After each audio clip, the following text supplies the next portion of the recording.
Okay, Great. it's okay. So it's recording. Okay, Yep. so Marshall, I'm interviewing Brian Carman, who's the artistic director and co-founder of the Berkshire Opera Festival. And what this is going to be, Brian, we're going to run this for about 27 minutes. We'll do it as if it were a live broadcast. Okay. Okay, great. All right. So Marshall and Brian, on the count of 5, 4, 3, 2, 1. Well, thank you, Marshall, and thanks everyone for joining me on Off Script. I'm your host, Dan Dwyer, and we're back in the Hudson Valley and the Berkshires and Connecticut too, to a summer season of cultural affairs and activities and performances finally. And some of the cultural organizations are back in full swing because many of them went dark in the summer of 2020. One of those was the Berkshire Opera Festival, which was really unfortunate because the last performance they had pre-pandemic in the Berkshires was in August in 2019, which sounds like 100 years ago, with a fabulous, fabulous performance of Don Pasquale at the Mahawi in Great Barrington that people are still talking about. But the Berkshire Opera Festival is back strong for the summer of 2021 with two entirely different performances that are scheduled, one in July and one in August. And to talk about them today is Brian Carman, who's the artistic director and co-founder of the Berkshire Festival, Opera Festival. Welcome, Brian. Thanks, Dan. Thank you so much for having me. So is it Berkshire Opera Festival, Festival Opera? Berkshire Opera Festival. Okay. BOF. Yep. I'm stumbling over it all this morning. In any event, before we talk about the BOF's schedule for the summer, how did you spend the pandemic? It's a question that I ask of a lot of creative people who usually thrive by producing stuff that people can come and see. Well, I spend it in the midst of a lot of frustration. It's one of the things that consumed most of our time over the past 18 months when we were uncertain, first of all, if we could perform last summer, and second of all, if we could perform this summer, is that all of us in the company were consumed every day by writing plan B, plan C, plan D, contingency after contingency after contingency. And because the situation, of course, was so fluid, and we would come up with an entirely new plan for how to proceed with the summer season. And then 3 days would go by and we'd get new guidance and we'd have to throw it out and start all over again. So I'm glad that when May came around and Governor Baker made the announcement that things would be reopening as usual on the 29th of May, then we all got together and said, okay, how do we go back to plan A now? So that was how most of my pandemic was spent, I'm afraid. And cooking a lot. That must be a constant headache, because I remember when we chatted on the show in July 2019. One of the questions I asked you was, how long does it take to plan one of these operas? And you said 2 or 3 years. That's right. So how do you keep all of that in the air and ready to catch when you can? Well, I don't know that there's an easy answer to that. You try and anticipate things the best you can, and you try and to make predictions, and sometimes you're right, and sometimes you're not right, and you just have to adjust. And there are some things that you can pivot back to quickly, and other things take more time. Fortunately, we were experimenting with a variety of different ways that we could present our summer season this year, because we didn't know if we could be indoors. We didn't know if we could have a live audience. We didn't know what capacity we could sell the theaters.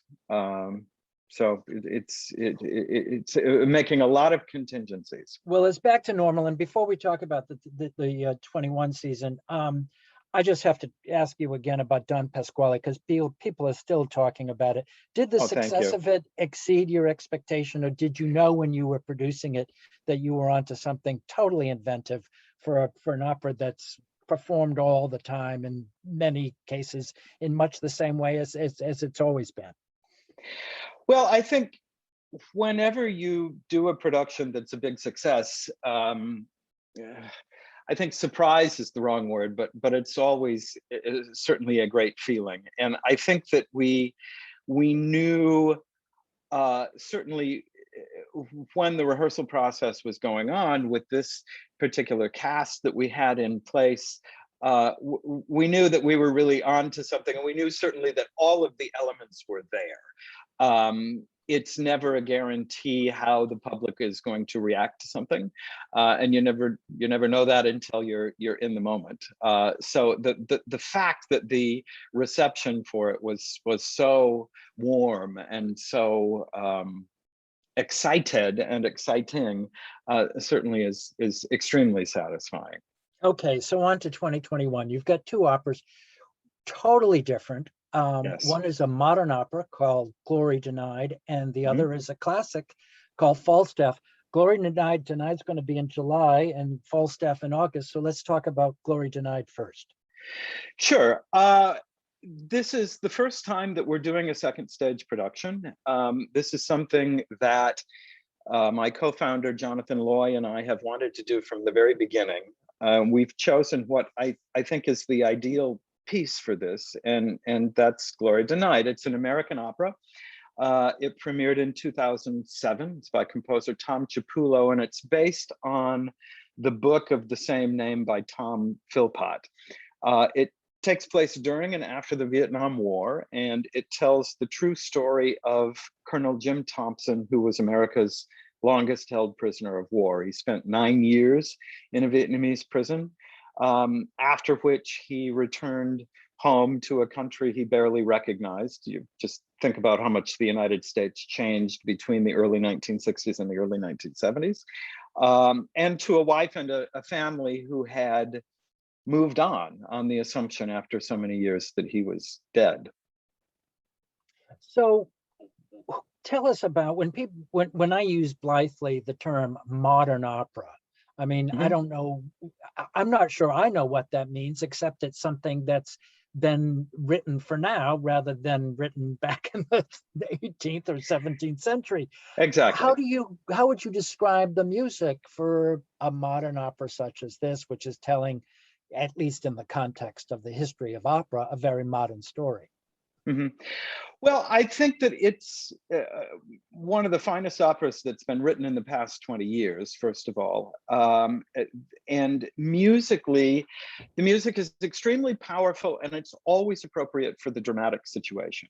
It is ravishingly beautiful when it needs to be, and it is not so beautiful when it needs not to be. I mean, the first half of the opera, which largely describes what happened to Jim Thompson when he was in this Vietnamese prison camp. It's not a pleasant subject matter, and there are times when the music is harsh in order to reflect this, and then there are moments of, as I said, of great beauty when it's appropriate. Tom Chiapullo, the composer, writes extremely well for the voice. He is not afraid of melody. There are some tunes that will stick with the audience when they leave the theater at the end of the evening. And this is not, Daniel Belcher, who is one of the stars of the show. I was talking with him the other day, and his wife describes a lot of music, a lot of modern music, as sounding like dropping the silverware on the floor. That is not what this piece is. This is not, there's nothing weird in this for the sake of being weird. And again, I keep returning to the fact that the music that Tom writes is always appropriate for the dramatic situation and the dramatic moment. Right. In case you're just joining us, the program's off script. I'm your host, Dan Dwyer. My guest today is Brian Carman, who's the artistic director and co-founder of the Berkshire Opera Festival, BOF. And we're talking about the two performances, two different productions that BOF will offer this summer. One is Glory Denied, a modern opera about an American POW in Vietnam, and the other, Verdi's Falstaff, later in August.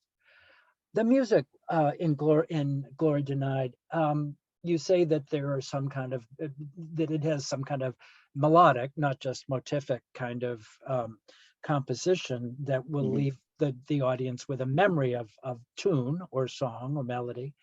Did the composer borrow from pop music at all, which had such a vital part of the American servicemen's experience in Vietnam? There's not in this piece. This particular opera, the music, I think, is wholly original. Tom Chapullo, the composer, has his own particular style, and you don't necessarily hear influences of pop music at that time. It's a particular idiom that Tom writes in that is sort of all his own, and all of the music in the piece is quite original. Good. How many, besides the main character, how many other people in the cast? Well, there are only 4 roles. Jim Thompson and his wife Alice are each played by 2 singers. So young Alice is the character as Jim remembers her from letters written long ago. And older Alice is the person that she has become since his capture. And then similarly, older Jim looks back on his imprisonment, while younger Jim represents him during this ordeal. So it's two pairs of singers. That's exactly right. Yes. Got it. Fascinating. And occasionally they will take on the voice of different characters, a Vietnamese prison guard, or Richard Nixon in a letter that he writes to Colonel Thompson. But there are 2 main characters at different points in their life, and each character is represented by 2 singers. I wish this were on video right now, because as you were referencing Richard Nixon, and you said there are 2 main characters, you put up both V fingers on either side, which was a very famous maneuver that used to do. You should have seen yourself at that. Anyway, how large is the orchestra? The orchestra has 9 players. Uh-huh. There are 3 strings and 2 woodwinds and 1 horn and a harp and percussion and piano. So okay. there are 9 musicians. And the set design, which always sets the mood for these kinds of productions. Well, I should say something happened with this production that was very interesting. Our stage director for the show is Sarah Myers, who's very much in demand for her innovative stagings as a freelance director. She's also been on the directing staff of the Metropolitan Opera for the past 15 years. And something happened with this production that's quite interesting. It was designed, of course, some time ago with a variety of COVID restrictions in mind, when, as we were discussing earlier, we didn't exactly know if or how we'd be allowed to perform this piece. So in the scenic design, each singer is on his or her own platform, their own island, as it were. And each of these is separated by a number of feet. And this proved to be very canny, because when the COVID restrictions were all lifted a few months ago, it was decided that we would keep the design as it is, because what it does is not only to really highlight the isolation that these characters are feeling, but it also gives the sense that each one of these spaces is sort of frozen in time, or stuck in what our director refers to as a memory limbo. That's a very facile concept in which to imagine the isolation of all of it. Has the opera been performed before? This certainly is the New England premiere, I would think, or no? My understanding is that it is the New England premiere. It has been performed around the country many, many times. It's in fact one of the most popular American operas of the past 20 years. Okay. So, And the most important part, where and when can people see it? people can see this. There are only two performances, as you mentioned. The first is Thursday, July 22nd at 7:30 p.m. and Saturday, July 24th, which is a matinee performance at 1 p.m. And this is at the McConnell Theater of the Daniel Arts Center at Bard College Simon's Rock in Great Barrington. Yeah. And if you go to our website, which is berkshireoperafestival.org, it will link you to where you can buy tickets. Yep. It's an excellent theater. It's also the theater that the public, the Great Barrington Public Theater is using for some of its That's right. productions. And the acoustics and the sight lines are just perfect. I agree. It's a really a lovely, lovely theater. And if it's sort of off the beaten track, but it's a real gem. Okay, so now having let's switch gears and talk about Verdi's Falstaff. Now for something completely different. Yeah. For something completely different. The obvious question: why Verdi's Falstaff? Verdi's Falstaff, I think, is the perfect operatic comedy. You take one of the world's greatest composers and pair him with, perhaps the world's greatest playwright. And, obviously Shakespeare and Verdi never met, but Verdi was fascinated by Shakespeare and very interested in his plays throughout his life. He turned only 3 of them into operas. And Falstaff was the last work that Verdi wrote for the stage. A young librettist, who is the person who writes the libretto, the text of the opera, named Arrigo Boito, pulled Verdi out of retirement about 8 or 9 years before Falstaff, and together they wrote Othello, which of course is based on Othello. And then Verdi said, okay, I'm really done now. And Boito said, oh, let's just do one more. And Verdi said, absolutely not. I'm going to be 80 years old soon. I want to enjoy being on my farm. But over the next couple of years, Boito kept planting little seeds in Verdi's mind of how great it would be to do more Shakespeare together. Wouldn't it be great to end your career with a comedy, of which Verdi had only written one way, way back at the beginning of his career. And over time, Verdi relented. And so what they did was they decided to write in secret and according to their own terms and rules with no deadlines, no pressure to publish it if they didn't like how it turned out. But fortunately for all of us, they did like how it turned out. And in 1893, we got Falstaff, which of course is based primarily on the Merry Wives of Windsor, with some additional material taken from Henry IV, Part 1. Is it one of your favorite operas musically? It absolutely is. And it's part of what is so fascinating to me about it is one of the ways that Verdi himself described it was a lyric comedy quite unlike any other. And that's a line that jumps out at me, especially because Verdi was a man who typically rebelled against musical traditions.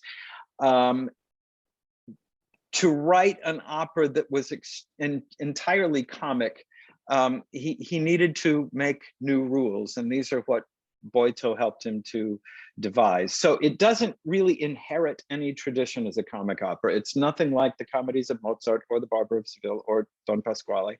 It's something entirely new that starts its own tradition.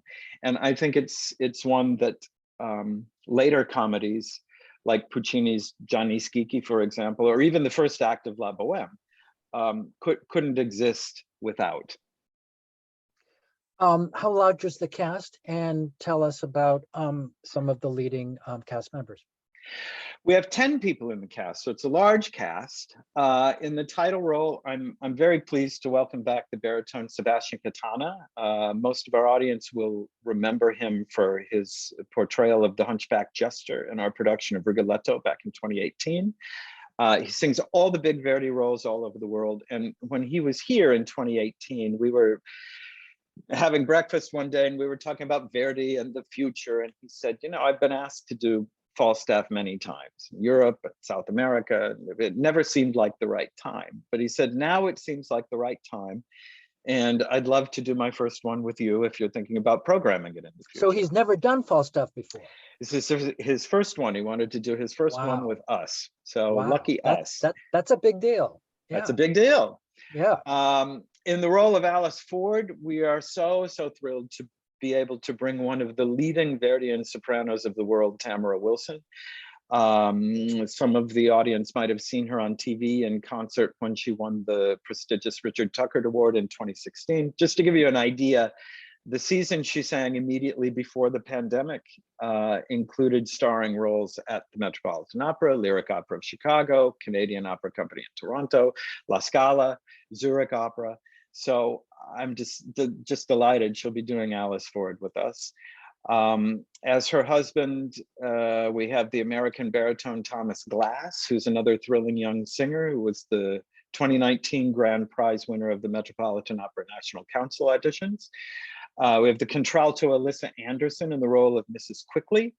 In addition to being an excellent singer, she's also a very fine comic actress and has sung all the major contralto roles around the country.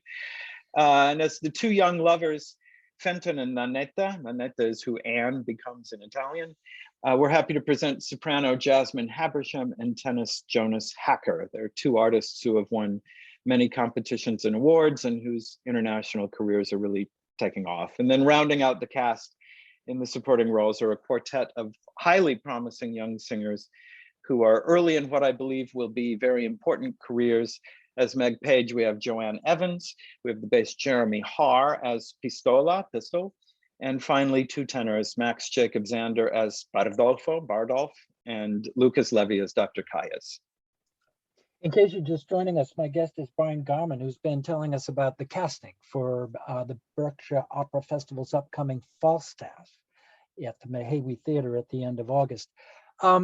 The staging at the Mehewe, let's talk a little bit about that. And I want to combine it with a question about the orchestra, because what was most surprising about, and exciting too, and unexpected about Don Pasquale was that you had the orchestra right on the stage.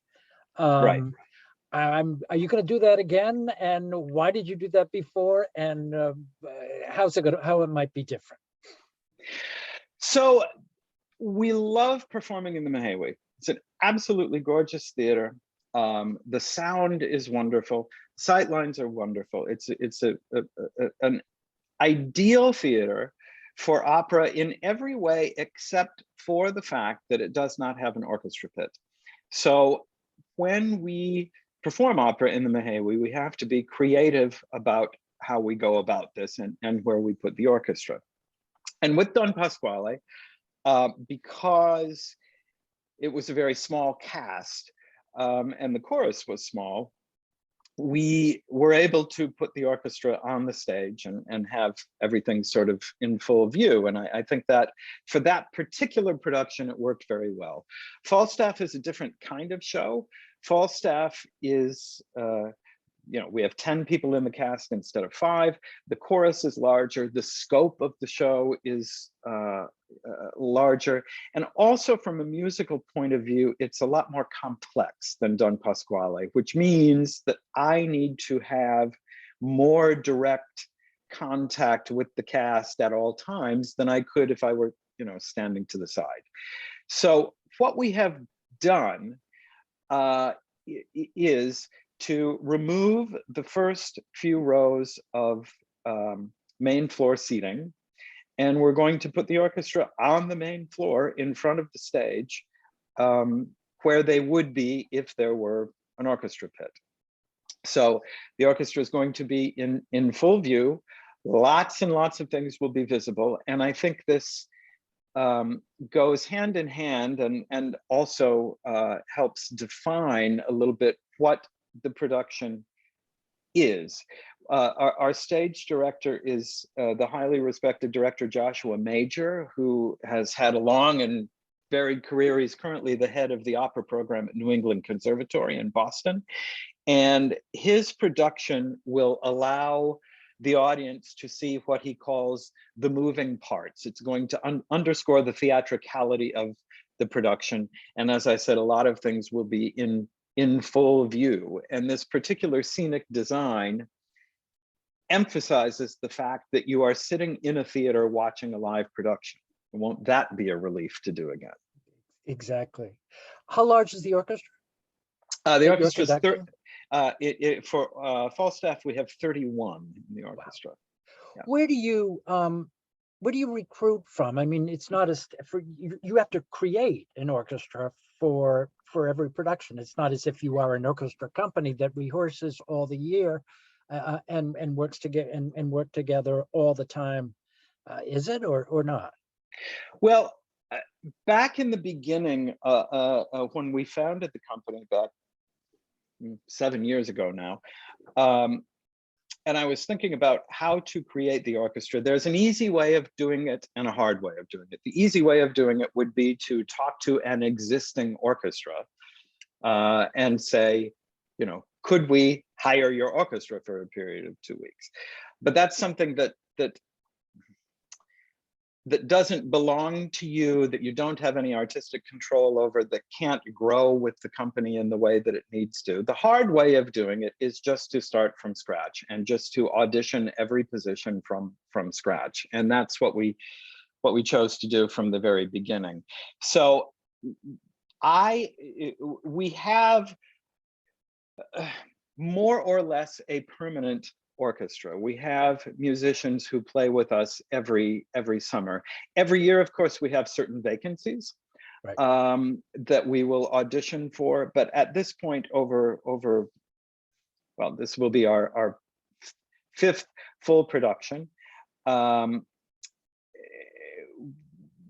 We have positions and players in place who come back and play with us every summer. So at least we have that consistency and are able, even though they only play together once a year, now this year twice a year, we're able to build a particular sound over time.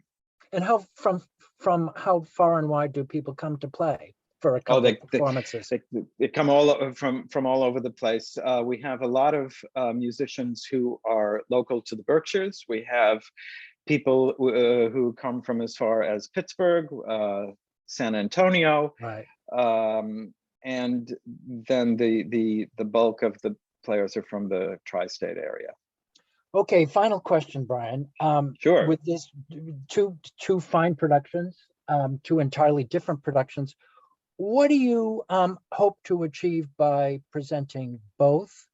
Or specifically, what do you hope to achieve individually with each? Well, it's part of our company's mission to explore the entire operatic repertoire.